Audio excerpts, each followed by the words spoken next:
ଆଜିର ମହତ୍ତ୍ୱପୂର୍ଣ୍ଣ ଅନୁଚିନ୍ତା। ନମ୍ବର 1 ପୁରୁଷ କିମ୍ବା ନାରୀମାନେ କେବେ ବି ନିଜର ବେକ ଖାଲି ରଖିବେ ନାହିଁ, ଏହା ଅଶୁଭତ୍ୱ ବୃଦ୍ଧି କରେ। ନମ୍ବର 2 ତ୍ରୟୋଦଶ ତିଥିରେ ପିତାମାତାମାନେ ବାଇଗଣ ଖାଇଲେ ସନ୍ତାନମାନଙ୍କର ଅମଙ୍ଗଳ ହୋଇଥାଏ। ନମ୍ବର 3 ପୂର୍ବ ଦିଗକୁ ମୁହଁ କରି ଭୋଜନ କରନ୍ତୁ ଏବଂ ଦକ୍ଷିଣ ଦିଗକୁ ମୁଣ୍ଡ କରି ଶୟନ କରନ୍ତୁ। ନମ୍ବର 4 ସ୍ୱାମୀ ଓ ସ୍ତ୍ରୀ ମଧ୍ୟରେ ମାନମଳିନ ଦୂର କରିବା ପାଇଁ ଦୁଇଟି ମଝିର ପୁଚ୍ଛକୁ ବିବାହ ଫଟୋ ସହିତ ଏକାଠି ରଖିବା ଉଚିତ। ନମ୍ବର 5 ଘରର ଦକ୍ଷିଣ ପଶ୍ଚିମ ଦିଗରେ ପରିବାର ସଦସ୍ୟଙ୍କର ମିଳିତ ଫଟୋ ଲଗାଇବା ଉଚିତ, ଏହାଦ୍ୱାରା ଶାନ୍ତି ପ୍ରାପ୍ତ ହୋଇଥାଏ। ନମ୍ବର 6 ପିତାମାତାଙ୍କ ଗାଳି ପିଲାମାନଙ୍କ ପାଇଁ ଆଶୀର୍ବାଦ ହୋଇଥାଏ, ସେଥିପାଇଁ କେବେ ବି ଜବାବ ଦିଅନ୍ତୁ ନାହିଁ। ନମ୍ବର 7 ମାଆମାନେ 5 ଜାଗାରେ ସିନ୍ଦୂର ପିନ୍ଧିବା ଉଚିତ। ଆଜ୍ଞାଚକ୍ର, ସିନ୍ଥି, ଜାନ, ଗଳା ଏବଂ ଚୁଡ଼ି।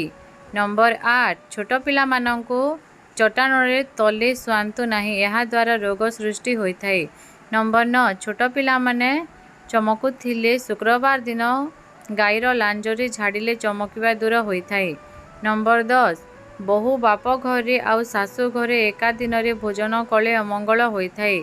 ନମ୍ବର 11 ବାରମ୍ବାର ଧନହାନି ହେଉଥିଲେ ଯେକୌଣସି ବୁଧବାର ଦିନ କିନ୍ନରମାନଙ୍କୁ ସବୁଜ ବସ୍ତ୍ର ଦାନ କଲେ ଶୁଭଫଳ ମିଳିଥାଏ।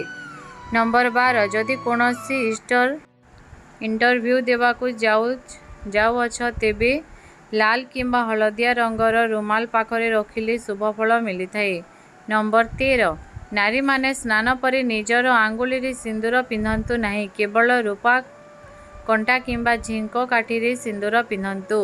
ନମ୍ବର 14 ପୁରୁଷର ଡାହାଣ ହାତ ପାପୁଲି ଓ ନାରୀର ବାମ ହାତ ପାପୁଲି କୁଣ୍ଡାଇ ହେଲେ ଶୁଭଫଳ ମିଳିଥାଏ ଏବଂ ପୁରୁଷର କାନରେ କେଶ ବଢ଼ିଲେ ଶୁଭ ହୋଇଥାଏ।